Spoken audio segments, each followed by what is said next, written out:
আসসালামু আলাইকুম ওরহমতুল্লাহি বারাকাতুহু। বিসমিল্লাহির রহমানির রহিম।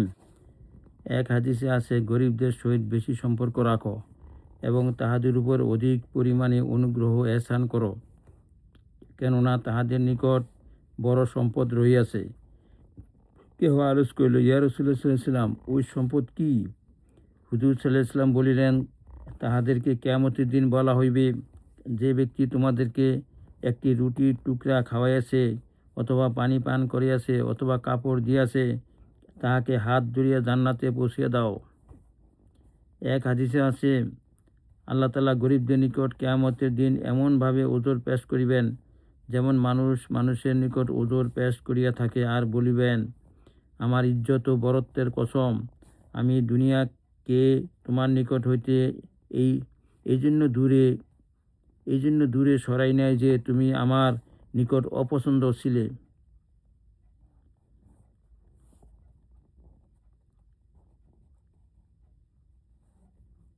আমি দুনিয়াকে তোমার নিকট হইতে এই জন্য দূরে সরাই নাই যে তুমি আমার নিকট অপদস্থ ছিলে, বরং এই জন্য সরিয়াছি যে আজ তোমার জন্য বড় সম্মান রহিয়াছে।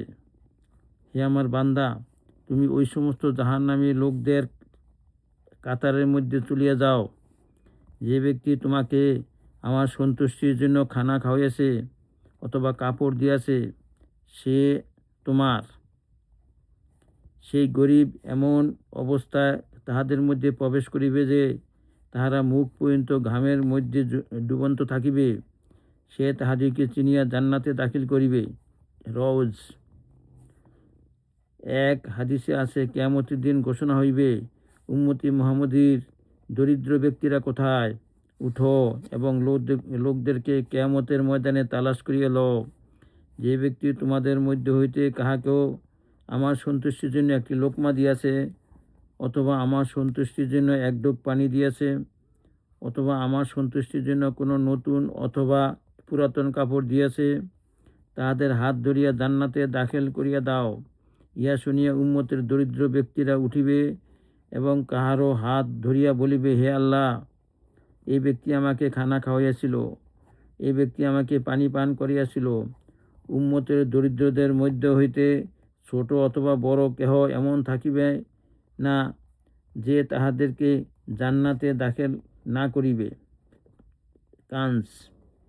এক হাদিসে আসিয়াছে, যে ব্যক্তি কোনো ক্ষুধার্ত প্রাণীকে খানা খাওয়াইবে, আল্লাহ তাআলা তাহাকে জান্নাতের উৎকৃষ্ট খাদ্যসমূহের মধ্যে হইতে খানা খাওয়াইবেন। কানস। এক হাদিসে আসিয়াছে, যেই ঘর হইতে লোকদেরকে খানা খাওয়ানো হয়, বরকত সেই ঘরের দিকে এত দ্রুত অগ্রসর হয়, যেমন উটের কুজে দ্রুত ছুরি চলে। কানস। হযরত আব্দুল্লাহ ইবনে মুবারক রহমতুল্লাহ আলাইহি ভালো ভালো খেজুর লোকদেরকে খাওয়াইতেন এবং বলিতেন, যে বেশি খাইবে তাহাকে প্রত্যেকটি খেজুরের বিনিময়ে 1 দিরহাম দেওয়া হইবে। এহিয়া।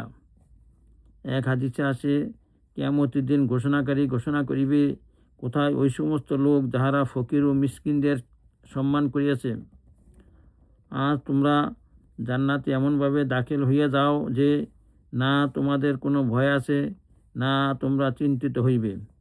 অন্য এক ঘোষণাকারী ঘোষণা করিবে, কোথায় ওই সমস্ত লোক যারা অসুস্থ, ফকির এবং গরিবদের খোঁজ খবর রাখিয়াছে? তাহারা যেন আজ নূরের মিম্বরের উপরে উপবেশন করে এবং আল্লাহ তাআলার সহিত কথাবার্তা বলে। অপরদিকে অন্যান্য লোকজন কঠিন হিসাবে লিপ্ত থাকিবে। কানস। এক হাদিসে আসে, কত হুর এমন রহিয়াছে যাহাদের মোহর হইতেছে এক মুষ্টি খেজুর অথবা সমপরিমাণ অন্য কোনো জিনিস দান করা। কানস। এক হাদিসে আসিয়াছে, ক্ষুধার্তকে খানা খাওয়ানো হইতে অধিক শ্রেষ্ঠ আর কোনো সদকা নাই। কানস। এক হাদিসে আসিয়াছে, আল্লাহর ক্ষমা ওয়াজেবকারী আমল সমূহের মধ্যে হইতে একটি আমল হইল ক্ষুধার্ত লোকদেরকে খানা খাওয়ানো। কানস। এক হাদিসে আসিয়াছে, আল্লাহ তাআলার নিকট সবচেয়ে প্রিয় আমল হইল কোনো মুসলমানকে খুশি করা, অথবা তাহার দুঃখ চিন্তা দূর করা, অথবা তাহার করজ আদায় করিয়া দেওয়া, অথবা ক্ষুধার্ত অবস্থায় তাহাকে খানা খাওয়ানো। কানস। অর্থাৎ এই সমস্ত আমল বেশি পছন্দনীয়, যে কোনোটাই সম্ভব হয় করিবে। আরও এক হাদিসে আসে, কোনো মুসলমানকে খুশি করা, তাহার ক্ষুধা দূর করা, তাহার বিপদ দূর করা ওই সকল আমলের অন্তর্ভুক্ত যেগুলোর দ্বারা মাগফিরাত ওয়াজিব হইয়া যায়। কাঞ্জ। এক হাদিসে আসিয়াছে, যে ব্যক্তি কোনো মুসলমান ভাইয়ের দুনিয়াবি প্রয়োজন পুরা করে, আল্লাহ তাআলা তাহার ৭২টি প্রয়োজন পুরা করেন। তোর মধ্যে সবচেয়ে সাধারণ প্রয়োজন হইল বান্দার গুনাহ মাফ করা। কাঞ্জ, অর্থাৎ গুনাহ ক্ষমা হইতেও বড় বড় প্রয়োজন রইয়াছে। ইয়া আল্লাহ, আমাদেরকে নেক আমল করার তৌফিক দান করুন।